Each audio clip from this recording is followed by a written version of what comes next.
Hello.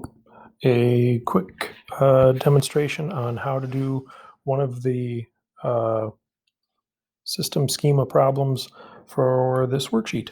So we'll go through, we'll take a look at this problem here.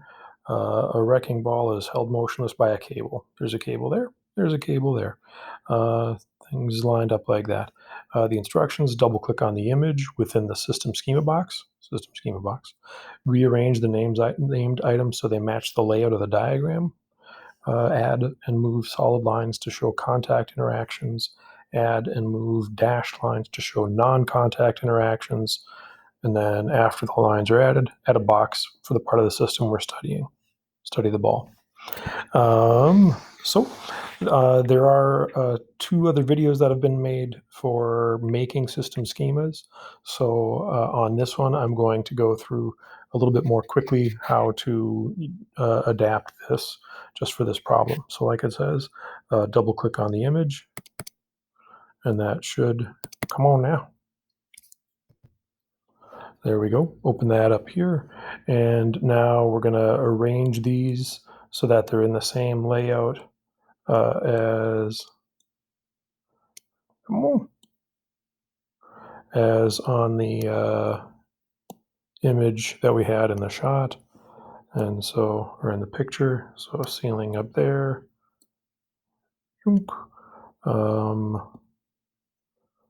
ball, right cable. I need a little bit more space, so I'm just going to make sure I have some space, because one of the later steps mentioned drawing arrows or adding lines in between these things. And so if they're all really close to each other, it's going to be difficult to have enough space in between to really see what those lines are doing. So I just lined them up, ceiling on top, then there's a top cable, right cable, ball, wall, earth. Just seeing what it looks like. When I go back, ceiling, top cable. Oops, looks like I have those two flip-flopped around. Right cable, ball, wall, earth. So I'll move those two around so they're in the right spot. And then I will add and move solid lines to show contact interactions. So the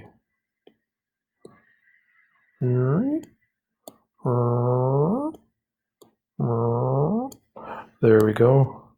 A little bit better lined up there. And now I'm going to add a solid line to show contact, so the things that are actually touching. So I'm going to go to this, and I'm going to go to scribble. And it's going to be a little awkward because you have mouse pads and whatever. You could also do this if you have a phone with a touch screen. You could do that. If you have a computer with a touch screen, you could try that. But with a mouse, you can do it. It doesn't need to look beautiful. So right now, I'm going to draw a solid line in between the things that are interacting by contact. So I'm just going to start on the top. Does the ceiling touch the top cable? Well, if I move, I can't fit it in there. On the diagram, the ceiling and the top cable were touching. So yeah, it does. I'm going to make this a little bit thicker line just so we can see it. Does the ceiling actually touch the ball? Nope. Ceiling touches the cable, not the ball. Does the ceiling touch the right cable? Nope. Does the ceiling touch the wall? In that corner, it does.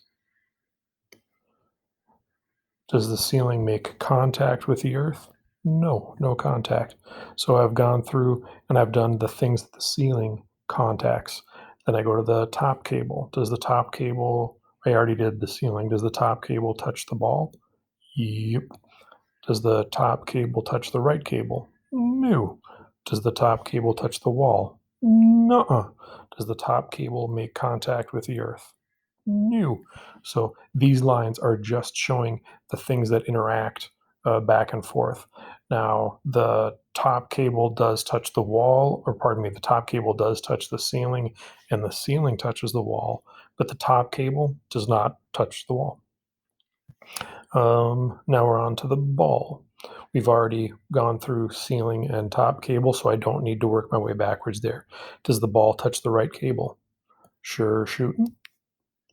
Does the ball make contact with the wall? No. Does the ball make contact with earth? Nuh-uh. So now we're onto the right cable. We've addressed the ball with everything. We've addressed the top cable, the ceiling with everything. So now the right cable. Does that make contact with the wall? Yeah, sure does. You betcha there. Does the right cable make contact with the earth? No. So now we're onto the wall. Does the wall make contact with the earth? Yeah, with the earth or the floor, the foundation of the building. We'll consider that all to be kind of the same thing. So now we've shown all of the different contact interactions. We'll go back and see where we're at here. And I'm going to make this a smidge bit bigger so we can kind of see what we've got here. So we've got the ceiling, top cable, ball.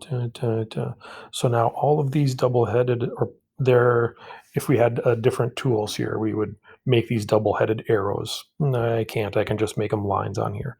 I suppose I could scribble draw them in, but meh. So all of these solid lines represent an interaction through contact. The next thing is a dashed line to show non-contact interactions.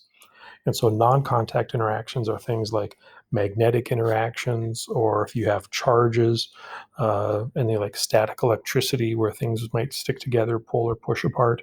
Those could be non-contact interactions where there's a push or a pull, but things don't have to touch. The third one that is common for us is gravitational interactions, the gravitational pull of the Earth on objects. That does not require contact, so we will show that with dashed lines. Double click on this, and still up there. I'm going to go back here, and I'm going to go to Scribble again, and what? Okay, so now I'm gonna go back up here. Oops, I've got scribble line selected, and now I'm gonna draw.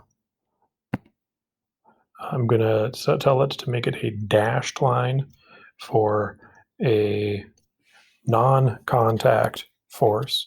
And now, does the Earth interact with the wall? Is there a gravitational interaction there? Yep.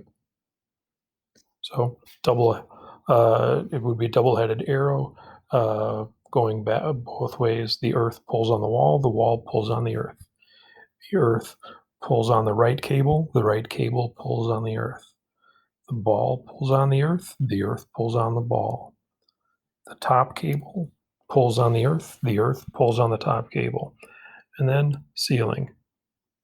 Zoom. So all of those are the significant gravitational interactions.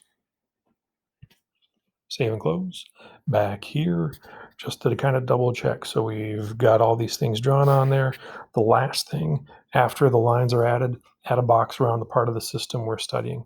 It says study the ball. So I'm going to go back here, and I can try to add a box around the ball. Does all that. I'm just going to then change it to transparent. And I'm going to make it kind of thick so I can see what it is. There.